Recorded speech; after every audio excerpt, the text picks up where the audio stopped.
कवी काय असतो? फक्त बोर करणारा कवी असतो का? नाही, समाजाच्या वेदना सुद्धा कवी स्वतःच्या शब्दातनं मांडतो. बरोबर आहे का? आतून तो फाटत असतो आणि बाहेरचा समाज शिवण्याचं काम करत असतो. बरोबर आहे का? दोन ओळी बघा. कवितेमधून जगाला काळीज वाटतो मी, वरचा समाज शिवतो, आतून फाटतो मी. वरचा समाज शिवतो, आतून फाटतो मी. मृत्यू मला तुझेही भय राहिले आता, झिजतो तसा जगाच्या हृदयात साठतो मी. वरचा समाज शिवतो, आतून फाटतो मी. अलग लक्षात कवी काय असतो? तुम्ही सगळे शहाण्यासारखे बसलेले आहे म्हणून मला फार आनंद होतोय. आणि तुम्ही जसे शहाणे लोक आहात तसं सगळेच विद्यार्थी शहाणे नसतात. आता आम्ही काही काही शाळेमध्ये असे विद्यार्थी बघितले की ते एवढे कुचीन. बरोबर आहे का? एका शाळेत साहेब एक वर्ग तपासायला एक शिक्षक आला आणि त्यांना आल्या आल्या म्हटलं की सगळ्यात मूर्ख कोण आहे उभा राहा. काय म्हटला? सगळ्यात मूर्ख कोण आहे उभा राहा. कोणीच उभं राहिलं नाही. परत म्हटला सगळ्यात मूर्ख कोण आहे उभा राहा. गुरुजी कोणाला तरी उभं करा. सगळ्यात मूर्ख कोण आहे उभा राहा. कोणीच उभं राहिलं नाही. तिसऱ्यांदा म्हटलं सगळ्यात मूर्ख कोण आहे उभा राहा. मग एक गण्या उभा राहिला आता थरथर कापत कापत. म्हटलं तू मूर्ख आहेस का? म्हटलं हे मी मूर्ख बिर्ख काय नाही. म्हटलं मग कसं काय उभा राहिला? म्हटलं आमचं शिक्षक गुरुजी एकटंच उभा आहे. मग त्याला समजा दुसरा कोणी मूर्ख नको का म्हणून मी मूर्ख आलो. आमच्याकडं इकडे आहेत का? नाही. म्हणजे त्या म्हटलं शिक्षकाला म्हटला तो साहेब म्हटला जाऊ द्या ते आता गणितात सगळ्यात कोण हुशार आहे उभा राहा. कशा? गणितात. गुरुजी म्हटले दिन्या उभा राहा. हा आमचा गणितात हुशार विद्यार्थी आहे. बरोबर बरोबर बरोबर वा वा वा. म्हटलं सांग 7 गुणिले 5 7 5 किती? हा म्हटलं 56. 7 गुणिले 5 56. हा म्हटलं गुरुजी हा 56 सांगतोय. हा म्हणे तुम्हाला म्हटलं गणितात हुशार विद्यार्थी उभा करा. हाच आहे म्हणे आमचा गणितात हुशार विद्यार्थी. अहो तो 7 गुणिले 5 7 5 56 सांगतोय. गुरुजी म्हटले तो 56 तरी सांगतोय, बाकीचे 100च्या खाली येत नाही.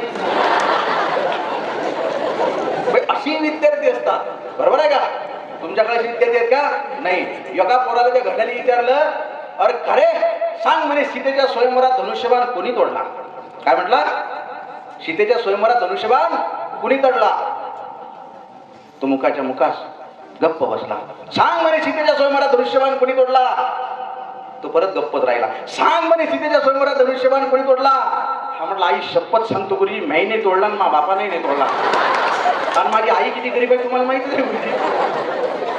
अरे थांबता म्हणे थांब कोण शिकवलं तुला? म्हणजे गुरुजी ना. गुरुजी काय शिकवलं पोरांना तुम्ही? हा तुम्ही सांगा सीतेच्या स्वयंवरात धनुष्यबाण कोणी तोडला? हे बघा साहेब आता कुचिन पोर आहे. कोण तोडला असेल तर तोडला असेल. मी नाही तोडला. शाळाच बंद करतो म्हणे तुमची. चला त्या हेडमास्टरकडे गेले. हेडमास्टर म्हटलं काय झालं? या पोरांना सांगितलं विचारलं म्हटलं सीतेच्या स्वयंवरात धनुष्यबाण कुणी तोडला? हे उत्तर देण्यात आले.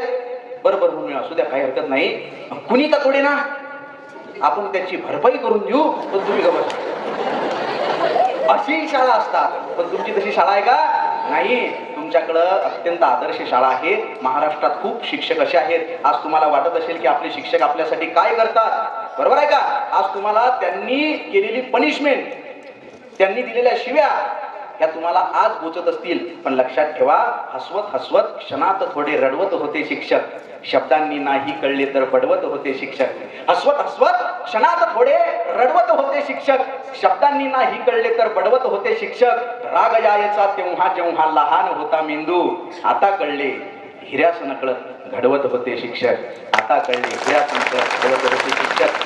असाच तुम्ही घडत नसतो. तो घडण्यासाठी आपल्यावर संस्कार तसे पाहिजेत. आजपर्यंत तुम्ही लक्षात घ्या तुमच्यावर संस्कार कोणी केले? आई वडील हे आपले 2 गुरु आहेत आणि त्याच्यानंतर तिसरा गुरु म्हणजे आपला शिक्षक आहे. पण शिक्षकाची सुद्धा ही जबाबदारी आहे की शिक्षकांनी द्यावे तैसे धडे आपला आदर्श ठेवून पुढे. नाहीतर विद्यार्थी घडवण्यात ठेविला मास्तर आणि त्यानंच केला दुर्व्यवहार. शिक्षकालाच शिक्षणाची गरज झाली आहे. राष्ट्रसंत तुकडोजी महाराज म्हणतात की मुलांनी शिक्षण कसं असलं पाहिजे. आजच्या मुलांना काय वाटतं? मुलांना काय वाटतं माहिती आहे का? की कामं करायची लाज वाटते. घरी काम करायची लाज वाटते ना, वाटते का? मुलाला काम करताना ये, घरचे पाणी भरताना ये, कामाची त्याला लाज वाटते, काय शिक्षण कामाचे. त्यामुळं कुठल्याही कामाची लाज बाळगू नका. या जगामध्ये सगळ्यात मोठा धर्म आहे मानवता, आणि सगळ्यात मोठं कर्तृत्व करण्याची ताकद आपल्या मनगटामध्ये आहे. नशिबावर कोण कोण विश्वास ठेवते? ठेवते का कोणी? नशीब नावाची गोष्ट या जगामध्ये अस्तित्वात नाही, आणि असेल तरी आपल्याला तिला मानायचं नाही. बरोबर आहे का? आता माझ्या आईकडनं मी नशिबाबद्दल जे शिकलो ते सगळ्या मोठ्या लोकांसाठी सुद्धा आणि तुमच्या सगळ्या बालमित्रांसाठी सुद्धा नशीब नावाची एक कविता. कारण माझ्या आईकडनं मी जे शिकलो ते मानण्याचा प्रयत्न करत असतो. कारण आपले आई वडीलच आपले काय आहेत? देव आहेत. बचपन से जिस खुदा को ढूंढता रहा आखिर वो मिला क्यों नहीं, ये सवाल आज तक खटक रहा है. बचपन से जिस खुदा को ढूंढता रहा आखिर वो मिला क्यों नहीं, ये सवाल आज तक खटक रहा है. एक दिन उसी मंदिर से आवाज आई, माँ तो तेरी घर पर है, तू यहाँ कहाँ भटक रहा है. माँ तो तेरी घर पर है, तू यहाँ कहाँ भटक रहा है. त्या आईकडनं खरं जे मी शिकलो, बरोबर आहे का, ते कवितेत मांडण्याचा मी प्रयत्न केलेला आहे. काटा कुट्टा आडवाटा आड्याला ती टांगते र, वावरात राबताना माही माय सांगते र, वावरात राबताना माही माय सांगते र. माह्या पोटी जवा बाळा, सगळ्या ज्येष्ठांसाठी आणि शिक्षकांसाठी, माह्या पोटी जवा बाळा, जगी आला तान्हुला, तू एकला नव्हता तो बी संगट जन्मला, तू एकला नव्हता तो बी संगट जन्मला. काही त्याला जाणतात, काही त्याला मानतात, दैवाचे कन्सेप्ट उलगडून दाखवले आईने. काही त्याला जाणतात, काही त्याला मानतात, जाणणारे मानणारे, जाणणारे मानणारे त्याला दैव म्हणतात, जाणणारे मानणारे त्याला दैव म्हणतात. तू ह्या संग संगते बी जिंदगीत रांगते र, वावरात राबताना माही माया सांगते र, वावरात राबताना माही माया सांगते र. पुण्या बंगल्याच्या दारी दैव चाकरी करते, पुण्या बंगल्याच्या दारी दैव चाकरी करते, जुन्या कुळाच्या घरात दैव भाकरी करते, जुन्या कुळाच्या घरात दैव भाकरी करते. एका आईचा दूध बी लेक पाजून उरते, एका मायेचा तो पान्हा लेक पाजून उरते. एक वांझ कुस मेली ममतेला रजुरते, एक वांझ कुस मेली ममतेला रजुरते. दगडाच्या राऊळात, देवाला पोरग मागून काही फायदा आहे का? दगडाच्या राऊळात जिता जीव मागते र, वावरात राबताना माही माया सांगते र, वावरात राबताना माही माया सांगते र. वलांडून उंबरटा शिक जोरे शाण्यावानी. पुन्हा कुणाची आई म्हणते असं तुम्हाला घरी? शाण्यासारखं शिकलं पाहिजे बाळांनो, म्हणते का?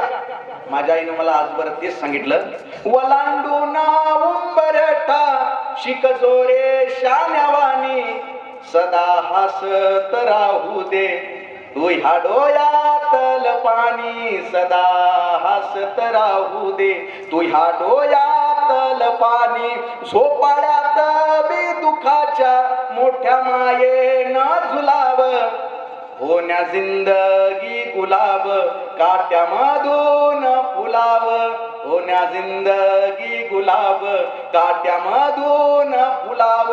घर गरिबी नाही, घर गरिबी नाही, स्वार्थान भंगते र, वावरात राबताना माही माया सांगते र, वावरात राबताना माही माया सांगते र. आणि शेवट हे नशीब असलं नसलं, त्या नशिबाला किती टक्के मानायचं? कुंडल्या बिंडल्या, बरोबर आहे का? कुंडली बघून लग्न ठरवतात. सगळ्या समाजात कुंडली बांधल्या जाते का? नाही. हात दाखवता का तुम्ही? तुम्हाला नेपोलियन बोनापार्ट माहिती आहे का? नेपोलियन बोनापार्ट एका म्हातारीकडे गेला, म्हातारीला म्हटला माझं बी भाग्य बघ. बरोबर आहे? त्या म्हातारी सगळ्यांचं भाग्य बघत होती, नेपोलियन बोनापार्टचं भाग्य बघितलं आणि ती म्हातारी त्या नेपोलियन बोनापार्टला म्हटली की तुझ्या आयुष्यात तू यशस्वी होऊ शकत नाहीस, कारण तुझ्या हातात यशस्वीतीची रेषाच नाही. पण नेपोलियन बोनापार्ट नाराज झाला का? नेपोलियन बोनापार्ट घरी गेला, त्याला अशी तलवार आणली आणि त्या म्हातारीच्या नाकाजवळ धरली. आता सांग मी यशस्वी होणार का नाही? म्हातारीचे 7 गेले आणि 5च राहिले. तरी काही म्हातारी घाबरली नाही. नाही नाही म्हणे, तू यशस्वी होऊच शकत नाही, तुझ्या हातावर यशस्वीतीची रेषाच नाही. मग हा म्हटला कशी असते रेषा, दाखव मला. मग त्या म्हातारीनं जशी सांगितली तशी तलवारीने यानं रेषा बनवून घेतली स्वतःच्या हातावर. त्या म्हातारीला दाखवला हात, म्हटला म्हातारे हे बघ आता यशस्वीतेची रेषा. आता मला जगातली कुठलीच ताकद यशस्वी होण्यापासून रोखू शकत नाही. तो नेपोलियन बोनापार्ट अर्ध्या जगाचा राजा झाला, लक्षात ठेवा. त्यामुळं सितारों में दुनिया ना ढूंढो दोस्तों, हाथों की लकीरों में कभी किसी के भाग नहीं होते. अबे नसीब तो उनका भी होता है जिनके हात नहीं होते. नसीब तो उनका भी होता है जिनके हात नहीं होते. हे माझ्या आईनं मला काय समजावून सांगितलं, या नशिबाला किती मानायचं, काय मानायचं. शेवटचं फक्त, आणि तुम्हाला जर कुठं टाळ्या वाजवायच्या हे लक्षात आलं नाही तर माझ्या या बोटाकडे लक्ष ठेवायचं. कशाकडं? त्या बोटाकडं. बरोबर आहे का? असं केलं की काय करायचं? टाळ्या वाजवायच्या. बरोबर आहे की नाही? मार्गदर्शक आहे तुमचा. बरोबर आहे. आता शेवटचं कडवं बघा. साथ आहे जोवरी या 5 ज्ञानी इंद्रियाची. आहेत ना इंद्रिय आपले? सगळे इंद्रिय माहित आहेत का? विज्ञानात वाचले ना? साथ आहे जोवरी या 5 ज्ञानी इंद्रियाची. काय भीती काय परवा, काय भीती काय परवा, आसमानी 9 ग्रहांची. काय भीती काय परवा, आसमानी 9 ग्रहांची. टाक पुसून कपाळी 6वीची जात आता. 5व्या दिवशी 6वी नशीब लिहून जाते म्हणतात साहेब. टाक पुसून कपाळी 6वीची जात आता. ठेव तुझ्या मस्तकावर, ठेव तुझ्या मस्तकावर तुझाच हात आता. ठेव तुझ्या मस्तकावर तुझाच हात आता. दैव चालल्या चालते, दैव चालल्या चालते, थांबल्यानं थांबतेर वावरात राबताना. माही माया सांगतेर वावरात राबताना. माही माया सांगतेर वावरात राबताना. माही माया सांगतेर. वा वा वा वा वा वा. पण माय सुद्धा आता आजकाल माझ्या मायेसारखी राहिली नाही. राहिली का? आज ज्या वयात संस्कार पोरांवर टाकायला पाहिजे त्या वयात त्या पोरांवर संस्कार न टाकता आमची आई लगीर लगीर झालं जी. बरोबर आहे का? अहो पहिली पद्धत होती.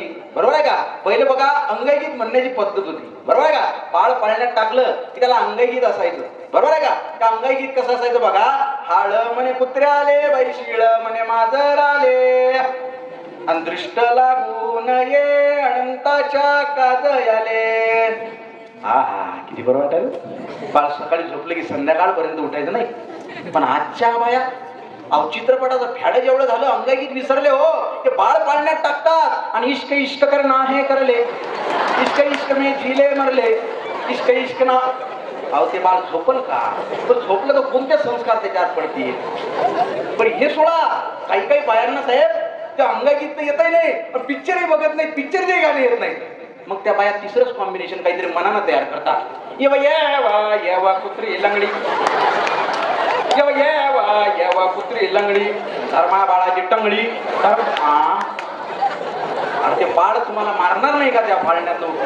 काही कुठेही ते असेही असतात. बरोबर आहे का? तशा स्त्रिया राहिल्या नाही हो. उखाणे घेण्याची पद्धत होती. उखाणा किती सुंदर असायचा. आता सगळ्या बायांना, माया माऊलींना सगळ्यांना माहित आहे उखाणे घेण्याची काय पद्धत असते. डोक्यावर पदर, बरोबर आहे का, डोळ्यात थोडीशी लाज आणि लाजून ती बाई उखाणा घ्यायची, बरोबर आहे का. उखाणा काय असायचा, चांदण्या रात्री माळीवर जाऊन लावत होते दिवा, चांदण्या रात्री माळीवर जाऊन लावत होते दिवा, एकच मागणं देवा, संतोषरावांचा माझा संसार सुखी व्हावा. किती बरं वाटायचं. संतोषरावही खुश, सगळेच खुश. पण आज पुणे मुंबईला मेट्रो सिटीमध्ये जर तुम्हाला एखाद्या बाईला तुम्ही उखाणा घ्यायला लावला तर ते बाई उखाणा कसा घेते, अंधाऱ्या रात्री माळीवर जाऊन लावत होते दिवा. मी नव्हती लावत, हे आमचेच लावत होते. अर्ध काम घरातलं तेच करतात. अंधाऱ्या रात्री माळीवर जाऊन लावत होते दिवा, घसरला की पाय आदळले जमिनीवर, म्हटलं झेंडूबाम लावा. काय उखाणे घेतील. एका बाईनं भर लग्नात उखाणा घेतला, दुधाचा रंग पांढरा, दह्याचा रंग पांढरा, पण पांढरा रंग ताकाचा. काय उखाणा घेतला तुम्ही पाठ करत नाही तर, दुधाचा रंग पांढरा, दह्याचा रंग पांढरा, पांढरा रंग ताकाचा, मायाच नशिबी का शबळा नाकाचा. अशी उखाणे गेला. उखाणे काय येतील, माया उखाणे काय घेतील, बरोबर आहे का. पण आता जे महाराष्ट्रात राजकारण चालू आहे ते राजकारण सुद्धा उखाणे देते बरं. जे परिस्थिती असते, बरोबर आहे का. एका बाईनं आता मध्यंतरी, बरोबर आहे का, मागच्या 2 महिन्याच्या एक उखाणा घेतला. म्हटली माझ्या नवऱ्याला मी आयुष्यभर साथ देईन, माझ्या नवऱ्याला मी आयुष्यभर साथ देईन, रावांचं नाव घेते मी पुन्हा येईन, मी पुन्हा येईन. असे येतात. म्हणजे काय परिस्थिती आहे तशी उखाणे बदलतात, बरोबर का. आता कोरोना बिरोना सगळा प्रकार आहे. त्या कोरोनाच्या काळात एका बाईनं उखाणा घेतला की मी लग्न झाल्यावर रावांसाठी स्वयंपाक ठेवीन रांधून, रावांचं नाव घेते 2 मास बांधून. मी काय पाया करतील, काय करतील, बरोबर आहे का. म्हणून संस्कार कसे असले पाहिजेत. लहान मुलाला शिकवा, त्याच्या मनावर बिंबवा. तू इंजिनियर नाही झाला तरी चालेल, तू डॉक्टर नाही झाला तरी चालेल, तू वकील नाही झाला तरी चालेल, तू एक माणूस म्हणून जगात जगला पाहिजे. अबे कुणापुढे सुकला न सुकला, बापापुढे सुकला म्हणजे झालं. जीवनात काही शिकला न शिकला, माणूस म्हणून जगण्यात शिकला म्हणजे झालं. आज मित्र हो, एक कविता तुमच्या समक्ष ठेवतो बघा. आज तुमचा सगळ्यात जवळचा मित्र कोण असतो माहितीये का. तुमचे आई वडील हे सगळ्यात जवळचे मित्र असतात. मला कविता करत असताना बरेच लोक म्हणतात तुमच्यासाठी सगळ्यात मोठे देव कोणतं, माझ्या आई वडिलांशिवाय माझा कोणी देव नाही. लक्षात ठेवा. एक पोरगा माझ्या अशाच कार्यक्रमामध्ये होता. मी सगळ्यांना सांगत होतो देव पाहिला का, कोणी देव पाहिला का. कोणीच हात वर करत नव्हतं. एका पोरानं हात वर केला, म्हटला सर मी देव पाहिला. माय 7 गेले आणि 5 राहिले. मला दाखला आला. म्हटलं पृथ्वीच्या जन्मापासून देव कोण पाहिला नाही, देव कोणाला दिसला नाही, याला कसं काय दिसला. म्हटलं खरंच देव पाहिला का. हा म्हटला देव पाहिला. अरे खरंच देव पाहिला. देव पाहिला हो सर, कळते का नाही. हे म्हटलं पुढे, त्याला पुढे बोलावलं. म्हटलं खरंच देव बघितला का. म्हटलं हो देव बघितला. म्हटलं दररोज म्हणे चालते बोलते देव. म्हटलं चालते बोलते, सांग बा. म्हटलं नाव काय. कोणी नाही हो म्हणे, माझे आई वडील माझ्या घरात माझ्या समोर चालत बोलत असतात, तेच माझे देव आहेत. त्यामुळे आई वडील जसं आपले देव आहेत. लक्षात ठेवा. या जिंदगीत तुम्ही काही शिकले नाही शिकले, बरोबर आहे का. ही गोष्ट माझ्याकडनं घेऊन जा. हजारो किलोमीटर बसलेल्या मित्रांशी आज आपल्याला तासनतास गप्पा करायला वेळ आहे, बरोबर आहे का. त्या मोबाईलचं फेडा जेवढं झालं, बरोबर आहे का. त्या मोबाईलनं अर्धी पिढी बरबाद केली साहेब. एका घरात 4 जण जेवायला बसलेले असतात, बरोबर आहे का. त्या जेवायला बसलेलं असताना त्याची आई, वडील, भाऊ आणि बहीण अशी 4. त्याची आई आता हे मोबाईल मध्ये असते, पोरग ते पोरगी बी मोबाईल मध्ये. आई त्याला विचारते बाबू भाजी वाढू का. पोरग खैर म्हणतो मोबाईल मध्ये. आई डबल विचारते बाबू भाजी वाढू का. डबल हे मोबाईल मध्ये. तिसऱ्यांदा म्हणते अरे हराम खरा भाजी वाढू का. तरी त्याचं लक्ष नसतं ते मोबाईल मध्ये. म्हणजे त्याची बहीण फार हुशार. त्याची बहीण काय करते, व्हॉट्सअप ओपन करते आणि व्हॉट्सअपवर त्या दादाला मेसेज करते. आई विचारते भाजी वाढू का. हा म्हणजे वाढ झाला. हा सोशल मीडियाचं झालं. आज या सोशल मीडियावर मोबाईलवर हजारो किलोमीटर बसलेल्या मित्रांशी तासनतास गप्पा करायला आपल्याला वेळ आहे, पण घरी बसलेल्या आई वडिलांची तब्येत विचारायला वेळ नाही. लक्षात ठेवा मित्र हो, तुम्ही आजारी असताना तो तुमचा मित्र गुड बाय टेक केअर काळजी घे म्हणून झोपी जाईल, पण तुमच्यासाठी दुधाचा ग्लास आणि पार्लेचा बिस्कुट पोळा घेऊन येते ना, ती फक्त तुमची आई असते रे. आणि अर्ध्या रात्री तुमच्या गळ्याला हात लावून नकळत बघतो ना तुमचा ताप, तो असते फक्त तुमचा बाप. ज्याला मायबाप कळले त्याला वेद कळले, ज्याला कळला बाप त्याला कळला विठोबा, आणि ज्याला कळली आई त्याला कळली रखुमाई. कवितेचं शीर्षक आहे मायबाप. ही कविता लिहिताना माझ्या डोळ्यात पाणी होतं. ते जर मी तुमच्या डोळ्यात आणू शकलो तर समजेल की तुमच्यामधले सगळे विद्यार्थी जाणीवपूर्वक इथं बसलेले आहेत आणि जाणकार विद्यार्थी आहेत. कुणाला डोळे झाकताच सुंदरा दिसते, कुणाला रंभा उर्वशी वसुंधरा दिसते. कुणाला डोळे झाकताच सुंदरा दिसते, कुणाला रंभा उर्वशी वसुंधरा दिसते. नव नाटकी जगास न जाणो काय काय दिसते, मी डोळे झाकताच राबणारी माय दिसते. माया मायेचं संसारिक ज्ञान बघत गेलो. कधी कधी ज्ञानाचा अहंकार होतो ना. आपण भाषण करतो, व्याख्यान करतो, घरी गेले की आमची आई म्हणायची, बाबू मुंगी होऊन साखर खाय, हत्ती होऊन लाकड फोडू नको. त्यावेळेस संसाराच्या ज्ञानात माझी आई मला PhD होल्डर वाटायची. बरोबर आहे. माझ्या मायेचं संसारिक ज्ञान बघत गेलो, त्यानं मनाचा अहंकार पुसत गेला आणि सतत चालणाऱ्या बापाच्या पायाच्या भेगाईत मला यशाचा मार्ग दिसत गेला. अरे गदगदून हसताना मटकन डोळे वले करणारी माय, गदगदून हसताना मटकन डोळे वले करणारी माय, दुखाचे डोंगर पेलताना सुखाचा झरा तिनंच निर्माण करावा आणि आखूड पॅन्ट स्लीपर चप्पल घालून जग जिंकल्याचा अभिमान मा बापानच बाळगावा. दुःखातून सुखाचे क्षण पाखडायले, पाखडणं माहिती आहे ना, सुख आहे का सगळ्यांच्या घरी. दुःखातून सुखाचे क्षण पाखडायले आणि गवसलेल्या क्षणात अख्ख जीवन जगायले मले मा मायनं शिकवलं. दुःखातून सुखाचे क्षण पाखडायले आणि गवसलेल्या क्षणात अख्ख जीवन जगायले मले मा मायनं शिकवलं. आणि 40 रुपयाचं फाटकं बनेन घालून करोड रुपयाची इज्जत कशी कमवाव हे मला मा बापाने शिकवलं. 5-50 हजार कधी मोजले नाही, त्या हाताने मा बापाच्या मला संकटातून सावरण्याची ताकद त्या हातात आहे. आपला बाप गरीब जरी असला कितीही तरी त्याचा अभिमान आपल्याला पाहिजे.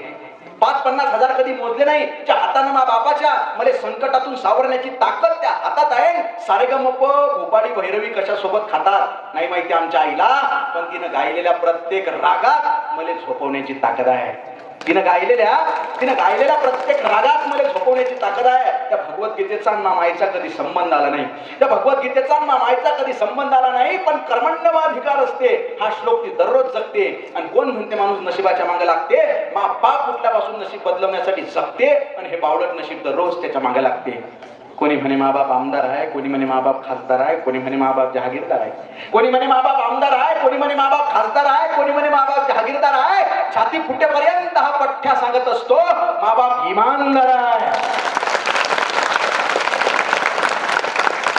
मानलं की आमचा बाप आम्हाला गरिबीनं पोसतो, मानलं की आमचा बाप आम्हाला गरिबीनं पोसतो. पण आम्हालाच माहित आहे तो त्यासाठी काय काय सोसतो.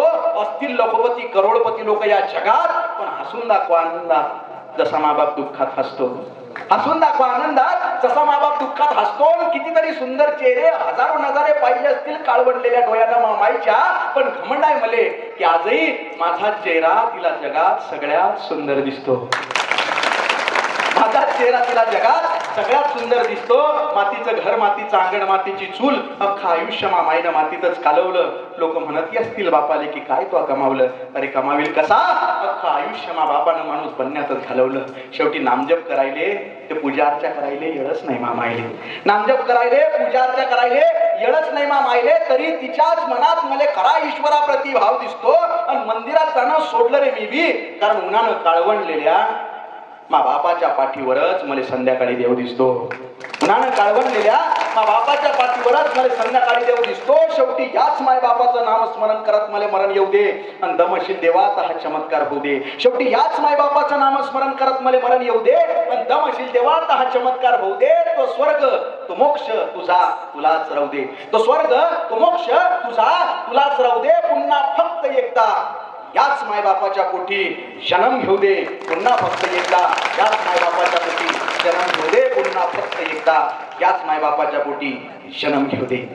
खर तर हे आई वडील आपले सगळ्यात पहिले देव आहेत. या आई वडिलांना कायम जपा, कारण या आई वडिलांनी तुमच्यावर जे संस्कार केले. या आई वडील खरं तर एक बऱ्याच वर्षांनी मित्र भेटला साहेब. तुम्ही एक मेसेज वाचला असेल, नसेल वाचला तर ऐका. बऱ्याच दिवसाने एक मित्र भेटला, खूप वर्षाने भेटला. आम्ही सोबत राहायचो कॉलेजला असताना. बऱ्याच दिवसानं तो भेटला. त्याला म्हटलं भेटल्या आम्ही मिठी मारली, खूप गप्पा झाल्या. आणि मी त्याला सहज विचारलं का रे आई कुठं असते. तो म्हटला अरे आई माझ्याकडे नसते, वृद्धाश्रमात असते ती. आता परवा भेटून आलो तिला. काय म्हटला, आई माझ्याकडे नसते, वृद्धाश्रमात असते, परवा भेटून आलो तिला. त्याने मला विचारलं तुझी आई तुझ्याकडेच असते ना, तुझी आई तुझ्याकडेच असते ना. मी गरीवरलो, माझ्या डोळ्यात पाणी आलं. मी त्याला म्हटलं नाही रे, अजून मी एवढा मोठा झालो नाही. माझी आई माझ्याकडे नसते, जन्मापासून मीच माझ्या आईकडे असतो. आई वडिलांना आदर द्या. आपल्या आई वडिलांना किती ज्ञान आहे यापेक्षा त्यांनी आपल्याला या पृथ्वीवर जन्माला आणले सगळ्यात मोठी गोष्ट आहे. लक्षात घ्या, तुम्ही ज्यावेळेस गर्भात असताना, लक्षात ठेवा, तुम्ही विद्यार्थी सगळे विज्ञान शिकता, तुम्ही ज्यावेळेस गर्भात असताना त्यावेळेस 7 महिन्याचे होता, बरोबर आहे का? बाळ ज्यावेळेस 7 महिन्याचं होतं ते परिपूर्ण डेव्हलप होत नाही. तुम्हाला माहिती म्हणून सांगतो, त्यावेळेस ते हृदय चालू करण्याची गरज असते. त्यावेळेस ते हृदय चालू करण्यासाठी आईच्या हृदयाच्या सायनोहेट्रो नोड कडनं त्या बाळाच्या हृदयाच्या सायनोहेट्रो नोडला एक ठोका म्हणजे एक पल्स दिला जाते. त्यावेळेस ते हृदय चालू होते, परत कधी बंद पडत नाही. ज्या दिवशी बंद पडलं त्या दिवशी माणूस जिवंत राहत नाही. म्हणजे जरी आमचा जन्म या निसर्गानं आईच्या गर्भात दिला असला तरी सुद्धा आम्हाला जगण्यासाठी लागणारा पहिला ठोका हा आईच्या हृदयाकडनं उधार घ्यावा लागतो. हे आईचं कर्तृत्व आहे, लक्षात ठेवा. त्यामुळे हे आई वडील तुमच्यासाठी सर्वश्रेष्ठ आहेत. या आई वडिलांना कायम आम्ही जपलं पाहिजे. आमच्या काळजामध्ये आई वडिलांचं स्थान हे देवासारखं असलं पाहिजे. दुसरी गोष्ट म्हणजे या जगातला सगळ्यात मोठा धर्म म्हणजे कुठला, तर तो मानवता. छत्रपती शिवाजी महाराजांनी आम्हाला काय शिकवलं, तर मानवता शिकवली. बाबासाहेब आंबेडकरांनी आम्हाला काय शिकवलं, तर आम्हाला मानवता शिकवली. ही सगळी लोक अशीच मोठी होत नसतात. तुमच्या मागे प्रेरणा पाहिजे. आज जे विद्यार्थी असतील, विद्यार्थ्यांना घडवणं हे शिक्षकांची जबाबदारी आहे. तुम्हाला माहिती आहे का, आज तुमच्यातले सगळेच हुशार आहेत का? सगळ्यांचा पहिला नंबर येतो का? काही मागच्या बेंचवर बसत असतील, काही त्याच्या मागच्या बेंचवर असतील, बरोबर आहे का? काही उडान टप्पू असतील, बरोबर आहे का? आपण जसं मग काही सांगितलं त्याप्रमाणे असतील, आहे ना? सगळेच योग्य आहेत का? नाही. परंतु प्रत्येकामध्ये काहीतरी करण्याची जिद्द असली पाहिजे, बरोबर आहे का? तुम्हाला माहिती आहे का, थॉमस अल्वा एडिसन, आता तुमच्यातले बरेचसे असतील ज्यांचा नंबर येत नसेल, मागे येत असेल, 10वा येत असेल किंवा नापास होत असतील, हे सगळे जण आयुष्यात काहीतरी करू शकतात, बरोबर आहे का? तुम्हाला थॉमस अल्वा एडिसनची एक छोटीशी गोष्ट सांगतो 2 अर्ध्या मिनिटात. थॉमस अल्वा एडिसन हा ज्यावेळेस लहान होता, हुशार नव्हता, बरोबर आहे का? अभ्यासात लक्ष नाही, कुठंच लक्ष नाही. त्याच्या शाळेतले शिक्षक म्हणायचे की याला काहीच येणार नाही, आयुष्यात काहीच करणार नाही. म्हणून शाळेनं काय ठरवलं की याला बाहेरच काढायचं. शाळेनं त्याला बाहेर काढलं. त्याला म्हटलं एक चिठ्ठी घे, या आईजवळ नेऊन दे, बरोबर आहे का? त्या चिठ्ठीत लिहिलेलं होतं त्यांनी की तुमचा मुलगा हा मेंटली हँडिकॅप्ट आहे, बुद्धीनं अपंग आहे, तो आता काही करू शकत नाही आणि आमच्या शाळेत शिकायची त्याची लायकी नाही. त्याला तुम्ही घरी जाऊन घेऊन जा आणि घरी शिकवा. त्याच्या आईला त्याने ते पत्र दिलं. एडिसन बिचारा लायना. त्याच्या आईनं ते पत्र वाचलं आणि वाचता क्षणी तिच्या डोळ्यात पाणी आलं. पण त्या एडिसननं विचारलं की काय झालं आई, काय आहे त्या पत्रामध्ये? तर त्याच्या आईनं काय सांगितलं बघा. त्याची आई म्हटली काही नाही रे, त्या पत्रामध्ये लिहिलेलं आहे की तुमचा मुलगा थॉमस अल्वा एडिसन हा अत्यंत चाणाक्ष आणि बुद्धिमान आहे, परंतु आमच्या शाळेत त्याच्या लायकीचे शिक्षक नाही, आमची शाळाच त्याच्या लायकीची नाही. म्हणून तुम्ही त्याला घरी घेऊन जा आणि त्याला घरी शिकवा, तो फार मोठा होणार आहे. त्या एडिसनला काय कळतं, लहानपणी आईनं प्रेरणा दिली. शिक्षकांसाठी सुद्धा फार गरजेची गोष्ट आहे ही, की प्रेरणा कशी असली पाहिजे. त्या आईने प्रेरणा दिली, त्याला वाटलं आपण खूप बुद्धिमान आहे, हुशार आहे, त्याने अभ्यास केला, सगळं केलं. अख्ख्या जगाला नंतर कळलं की थॉमस अल्वा एडिसन कोण आहे. आज एखाद्या अंधाऱ्या झोपडीत जर उजेड दिसतोय तर तो उजेड हा थॉमस अल्वा एडिसन मुळे आहे, बरोबर आहे का? लाईटचा शोध लावला ना त्यानं, जगाला कळलं की हा माणूस कोण आहे. मग सगळं झाल्यानंतर एक दिवस आई जगली आणि आई वारली. आई गेल्यानंतर हा घरी आला आणि घरी सगळ्या गोष्टी तपासून पाहत असताना एका जुन्या पेटीमध्ये याला उघडून बघितल्यानंतर एक चिठ्ठी सापडली. कोणती चिठ्ठी असते? जी त्या हेडमास्टरने दिलेली असते आईला दाखवण्यासाठी. ते सहज म्हणून यानं उलगडून बघितली तर त्या चिठ्ठीत लिहिलेलं होतं की तुमचा मुलगा थॉमस अल्वा एडिसन हा मेंटली हँडिकॅप्ट आहे, बुद्धीनं अपंग आहे, आमच्या शाळेत शिकायची त्याची लायकी नाही, त्याला घरी जाऊन शिकवा. त्यावेळेस शब्द लिहिले, वाचले, त्यावेळेस एवढा मोठा सायंटिस्ट तो पहिल्यांदा ढसाढसा रडला आणि त्यानं स्वतःच्या डायरीमध्ये लिहून ठेवलं की हा थॉमस अल्वा एडिसन मेंटली हँडिकॅप्ट होता, पण त्याच्या महान आईनं त्याला या जगातला महान व्यक्ती बनवून ठेवलं. हे प्रेरणेचे शब्द. म्हणून शिक्षकांची जबाबदारी मुलांसाठी प्रेरणा देण्याची आहे आणि मुलांची सुद्धा जबाबदारी आहे की त्यांनी प्रेरणा घेतली पाहिजे, बरोबर आहे का? त्यामुळं जगत असताना हे फार लक्षात ठेवण्याची गोष्ट आहे ना. तुम्ही सगळे प्रेरणा घेता ना, का घेत नाही? बरोबर आहे का? आमच्याकडल्या विद्यार्थ्यासारखे आहे तुम्ही. आमच्याकडल्या एका विद्यार्थ्याला काय केलं, शिक्षक म्हणे की तू एखादं गाणं म्हण. हा म्हणे गाणं म्हण. हा म्हणे मी काय गाणं म्हणत नाही, आता मला गणवेश शिवायचा आहे. मग गणवेशसाठी तो ड्रेस घेतो, त्या एका टेलर जवळ जातो. त्या टेलरचं दुकानाचं नाव असते अडम धडम टेलरिंग शॉप. काय असते नाव? अडम धडम टेलरिंग शॉप. हा म्हणतो हा घे कपडा, मी लय मेहनतीनं आणलाय, हा बरोबर शिव, माझं माप घे, बरोबर शिव. तो म्हटला टेलर टेन्शन घेऊ नको, मी शिवतो. ते पोरगं निघून गेलं. 10-12 दिवसानं गेला. तो टेलर म्हणे घे तुझा पॅन्ट. आता पॅन्ट घातला आणि तो झाला मोठा, बरोबर आहे का? मापात शिवला का? नाही, मोठा झाला. मग तो त्या टेलरला यानं गाण्यात सांगितलं. तो टेलर म्हणे कसा झाला म्हणे शर्ट आणि पॅन्ट. आता ह्या म्हणे काय म्हणावं याला, मग त्यानं गाण्यात सांगितलं, अच्छा सिला दिया तूने मेरे शर्ट का, अच्छा सिला दिया तूने मेरे शर्ट का, अबे माप मेरा लिया सिया मेरे बाप का.